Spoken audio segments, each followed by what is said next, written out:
If you ever wanted to watch a thriller and that's thriller in air quotes, that's a cross between the poor man's version of Wild Things and your grandmother's favorite afternoon soap opera, well, then I have the movie for you. I wasn't looking for a boyfriend. You don't have to as long as you just take what's mine. I can't believe you blew this. I handed her to you. You really don't know Britt, do you, Adrian? She's not your friend. I brought you in. I can just as easily throw you out. If only she would go away.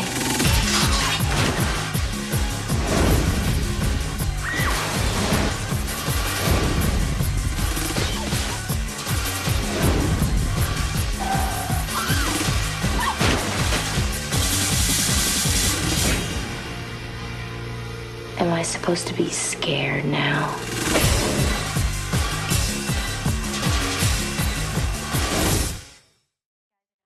Released in 2000, The In Crowd focuses on the idea that status and popularity are things that certain people would kill for. And while they do follow that plot line, the way they go about it is pretty bland, pretty boring, and pretty stereotypical. More on those faults later, but before we get to that, we do have to talk about the plot. The In Crowd starts when we meet Adrian, one of our two protagonists. Adrian is someone who's had a bit of a mental breakdown, some mental health issues, and since experiencing those issues, she was sent to a mental health hospital where she spent the last couple of years. The way this scene is cut, which by the way is the only scene that's done like this in the movie, it seems like it's going to be a lot better than what it is, maybe a little bit more mysterious, maybe a little bit more, more thriller-like than it actually is. And there's all this weird, like, these weird close-ups and that we don't really see at in other parts of the movie. So don't get used to this. It's not going to show up again. But I do know what they're trying to do here. They're trying to make it seem like Adrian is someone who's extremely dangerous or someone we should watch out for because, look how many close-ups we can do of her. Um, but really, it's not done anywhere else. One of her doctors, Dr. Henry Thompson, believes in her so much that he helps get her a job at this country club he belongs to. Side, Amanda, but unfortunately her parents want nothing to do with her. The club is perfect. It's a controlled environment. She'll have a job, a place to live. What if she develops another I'm obsession? telling you, that's not going to happen. Well, I hope you're right for your sake. Because you and I both know that this progress could be nothing more than an elaborate mask. Amanda, I know I'm right about this girl. I know it. You know the rules. She puts one foot over the line, she's back in the ward. 411, Dr. Eastbrook 411. Good luck. As she's being shown around the club by her coworker Joanne, she takes notice of a group of friends who are kind of frolicking and having fun in the water. These are the stereotypical rich kids. Most of them don't really have personalities besides, one or two characteristics, and they're not really important to the plot. So we'll basically just call them, uh, you know, dude bro number one, dude bro number two, pushover girl, and other random blonde girl.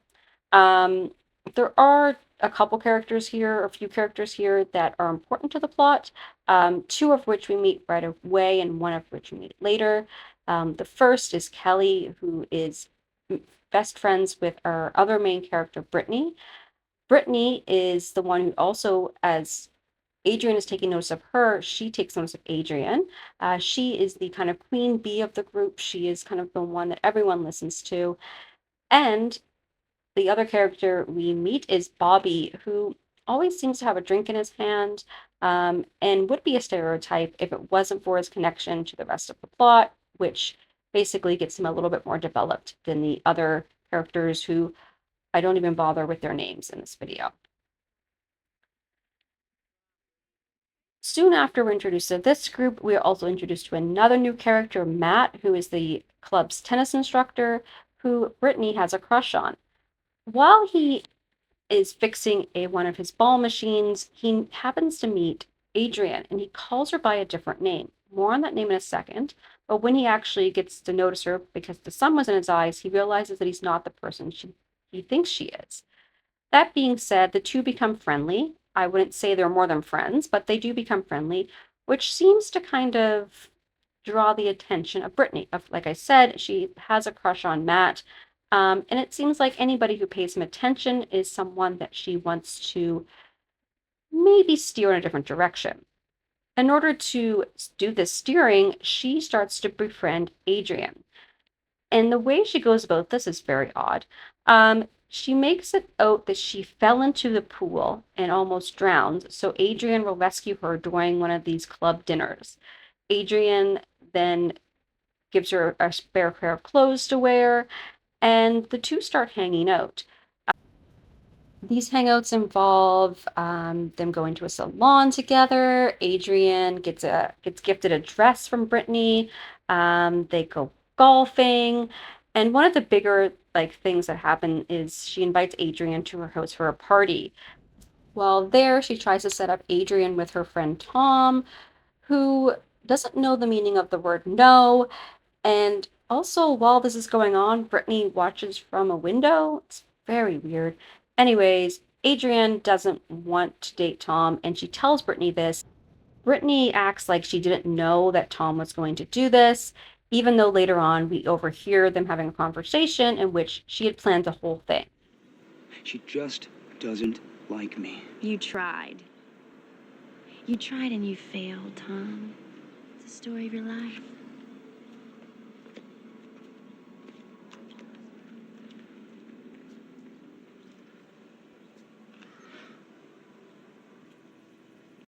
Additionally, as all this stuff is going on, the character of Kelly seems to be a little bit more than jealous that Brittany and Adrian are so close and hanging out. It's hinted at in a not so subtle way that Kelly is in love with Brittany and would do anything for her. But even if she would do anything for her, she also knows that Brittany is not to be trusted. Excuse me. Wait, look, I don't know what your thing is with Brittany, okay? But she's not your friend. Look, Kelly, I don't know what your thing is with Brittany, but I don't need anyone to tell me who is or who isn't my friend. You don't know her. Listen to yourself, Kelly. Do you know how pathetic you sound? And we're going to, I'm going to spoil you here and say it's Brittany. Brittany ends up sabotaging Kelly's bike and getting her into a car accident where she breaks her leg. That's kind of a warning to her. Despite this broken leg, Kelly still seems adamant on telling Adrian, or hinting, she doesn't really say anything, but she tells Adrian, or hints to Adrian, that something is up with Brittany. To apologize. You were right about Brittany. I'm sorry. I didn't know.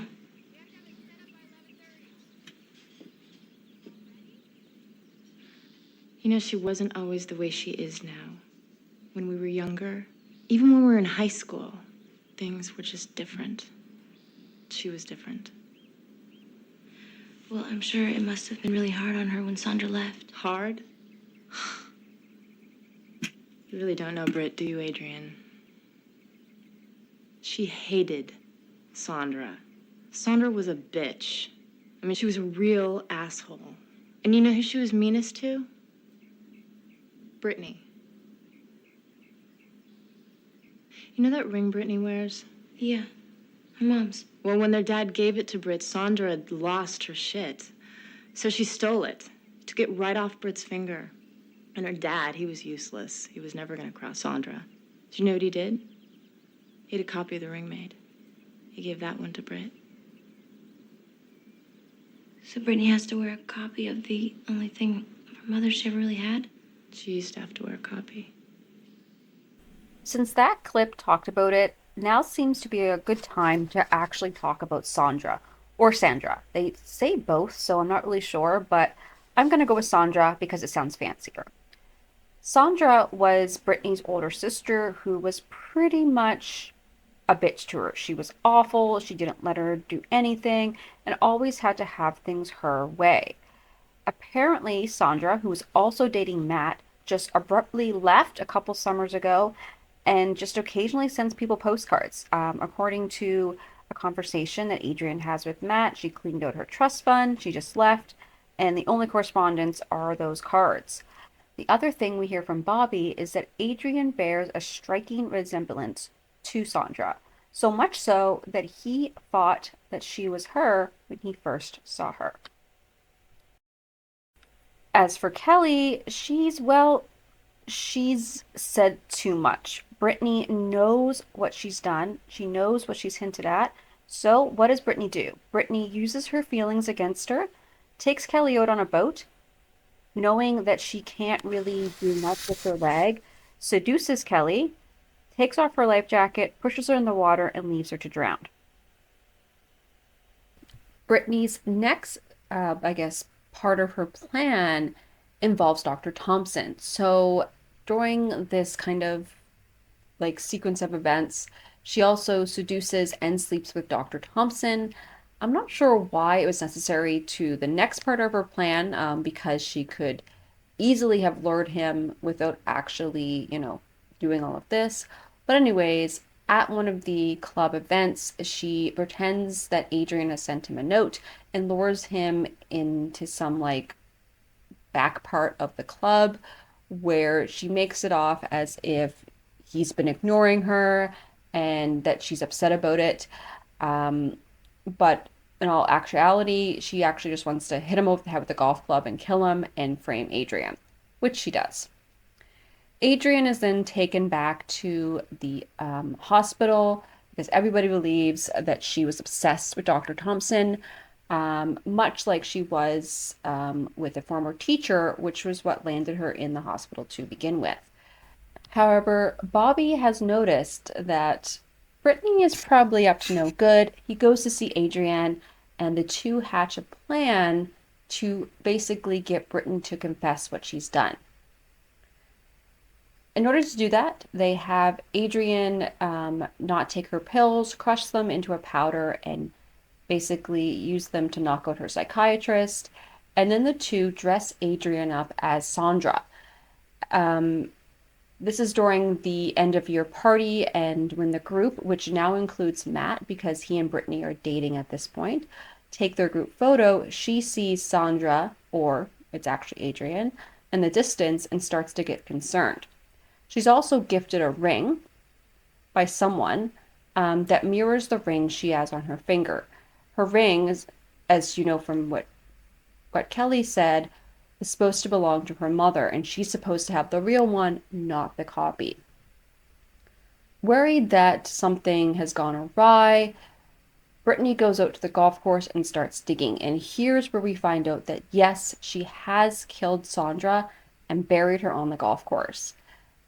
Adrian shows up, again, dressed like Sandra, and gets kind of a little bit of a confession out of Brittany.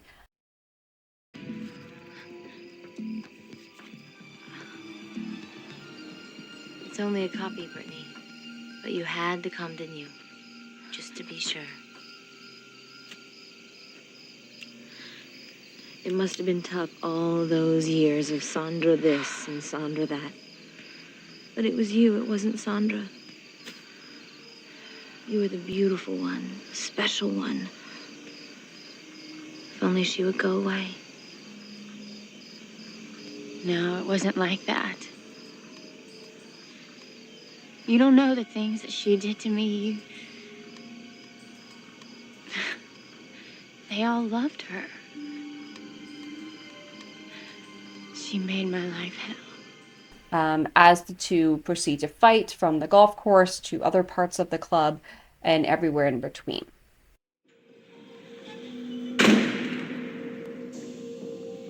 Adrian, do you really think that I killed Sandra because I was jealous?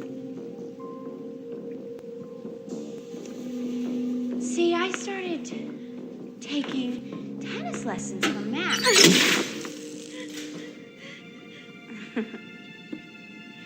And Sandra got all crazy. So after the dance that night, she came after me on the stairs.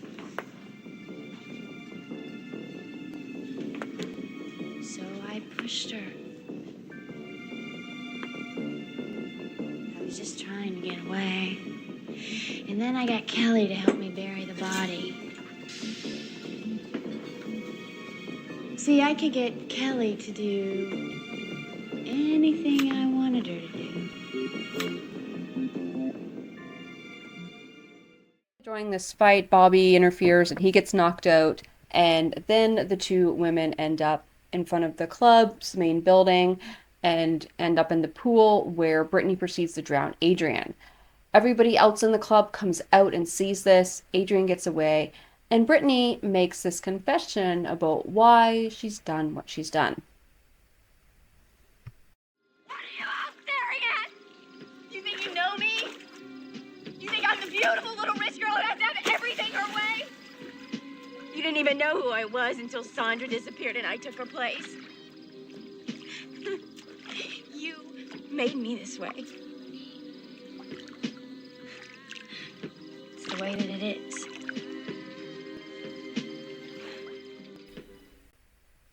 Of course, she's arrested, Brittany is, and she's put in the same hospital that Adrian was in, while Adrian's allowed to go out and live her life. Towards the end, we do see Brittany kind of seeming a little bit not herself in her room in the hospital, but with the help of an attendant, it seems like she's gotten her seductive side back as she smiles sweetly at him, hinting that perhaps she may break out after all.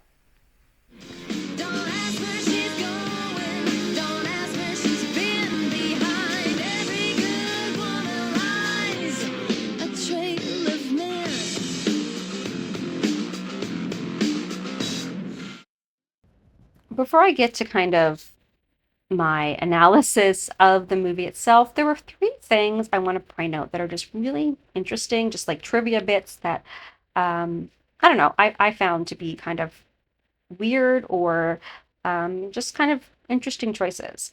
So the first is that if you watch the trailer for this movie, you'll see that when Adrian goes to this bonfire party that Brittany has on the beach, it's taking place in the daytime, which what the trailer says.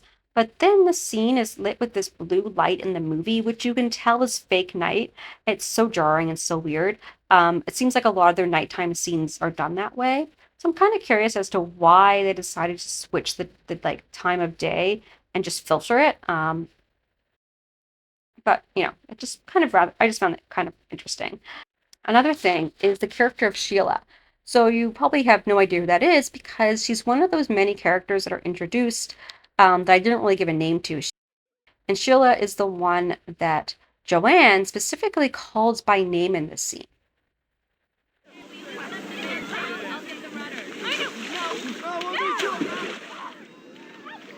Yeah. You get plenty of them this summer. The royal swine's what we call them. They all think they're God's gift. The blonde bombshell, it's Sheila. But the luscious brunette, it's Brittany Foster. She's the queen.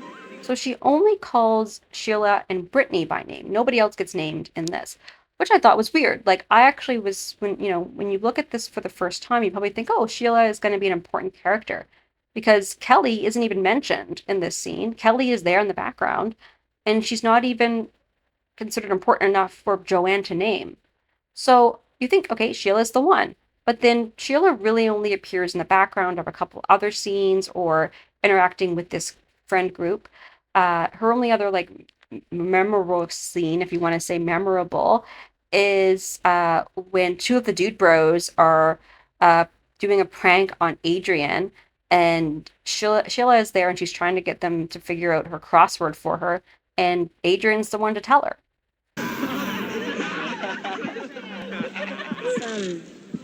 Artemis. Greek goddess of the hunt. Artemis. Diana was the Roman one.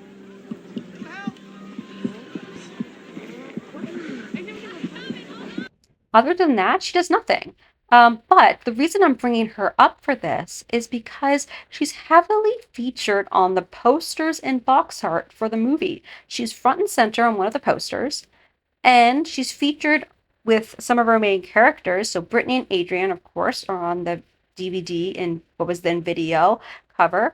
along with Bobby and Matt, and then Sheila is randomly there. Like it's very weird. Like again, I think she's supposed to have a bigger role, and maybe scenes were cut, or they shot this before they like kind of reconfigured the script. Um, but yeah, again, one of those interesting things. The third thing is a prop that I don't understand. And if you understand this, please tell me because I don't, and I think it's really weird. The two main props that Brittany has in this movie are her mother's ring, which we know about and we know the reason behind. The other thing is her lip gloss. So every time Brittany is trying to be more alluring, trying to be, more manipulative, she'll put on this a little bit of this lip gloss. It's in this like round container. She keeps it in her gym at the country club. She always seems to have one of them on her. Um, but I don't understand. Like putting a character putting lip gloss on is fine, but it seems to give her superpowers because she uses it at the end. Like the attendant who seems to be in love with her at the end passes her this lip gloss. She puts it on, and her personality completely changes from being kind of dejected and kind of miserable looking to being all like, "Oh, hello there."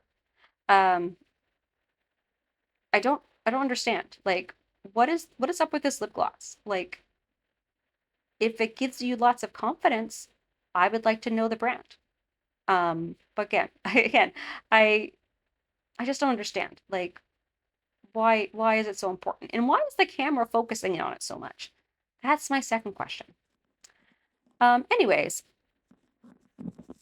now when I started this video, I compared the In Crowd to Wild Things, calling it Wild Things Light.